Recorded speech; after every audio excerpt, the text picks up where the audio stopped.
RMC, liberté d'opinion, et l'opinion, c'est le matin à 8h20, 22, 23, il est 23.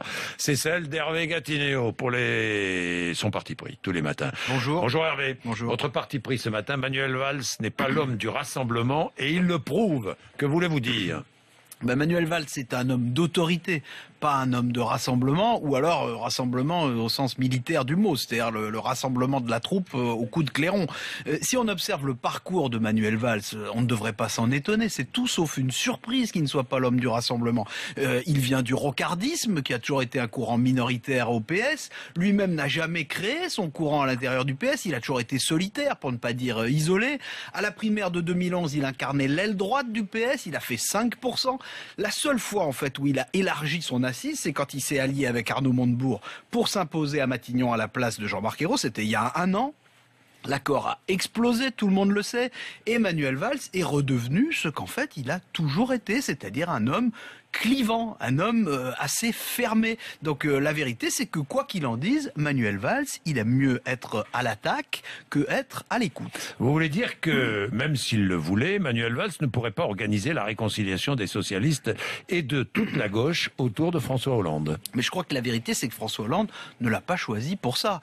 En fait, Jean-Marc Ayrault, son prédécesseur, qui était social-démocrate par les idées et issu de la vieille gauche par le style, il était beaucoup plus proche du centre de gravité de la majorité que ne l'est Manuel Valls. Ce que Manuel Valls a vendu, entre guillemets, à François Hollande et aussi aux Français, il faut bien le dire, c'était une image d'efficacité et d'esprit de décision. Alors c'est vrai qu'il a du nerf, Manuel Valls, même si parfois il perd un peu ses nerfs, on l'a déjà vu. Mais on ne peut pas dire que sous Manuel Valls, le gouvernement soit devenu une machine beaucoup plus efficace. Vous savez, il faut toujours des mois pour faire adopter une réforme, c'est toujours le bazar dans la majorité et même plutôt un peu plus qu'avant, et les résultats économiques, franchement, ils ne sont pas meilleurs. Donc le bilan est assez médiocre.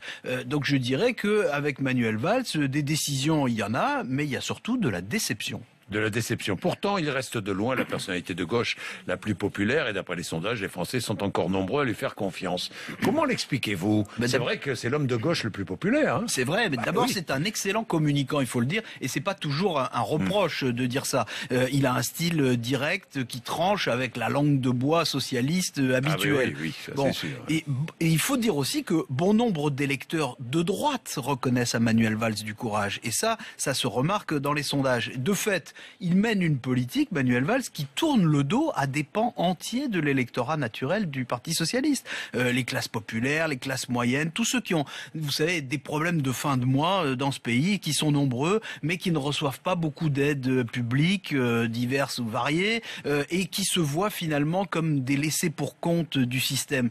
Quand Manuel Valls dit que les Français ne lui demandent pas plus de gauche, mais des résultats, et que Manuel Valls annonce de nouvelles aides aux entreprises, ces électeurs-là, à tort ou à raison, ils se sentent abandonnés. Donc il lui reproche moins de ne pas avoir inversé la courbe du chômage que d'avoir inversé les priorités de la gauche. Bien, Manuel Valls a dit hier qu'il souhaitait le retour des Verts au gouvernement.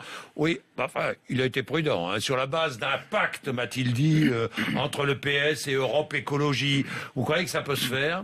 Je crois que c'était peut-être un poisson d'avril, en réalité. On était le 31 hier. La vérité, c'est que ni Manuel Valls, ni Cécile Duflot n'ont très envie d'une réconciliation aujourd'hui entre les Verts et le Parti Socialiste. D'ailleurs, ils y mettent l'un et l'autre des conditions suffisamment inacceptables pour qu'elles ne soient pas acceptées. Alors, celui qui a le plus envie du retour des Verts, c'est François Hollande, mais uniquement pour des raisons électorales et en fonction d'un calendrier électoral. Donc, autrement dit, ça peut encore attendre parce que la prochaine élection, c'est les régionales et c'est à la fin de l'année. Donc tout le monde est prêt à s'entendre en fait sur le fait que le PS et les Verts pour l'instant ne sont pas faits pour s'entendre. Le vrai choix de Manuel Valls en attendant, c'est de faire passer le redressement avant le rassemblement. Le problème, c'est que jusqu'ici, il n'a ni le redressement ni le rassemblement. Oui, une info qui vient de tomber, Hervé, je ne vais pas vous demander de commentaire, mais Nicolas Sarkozy est arrivé chez le juge pour l'affaire Big Malion. Il va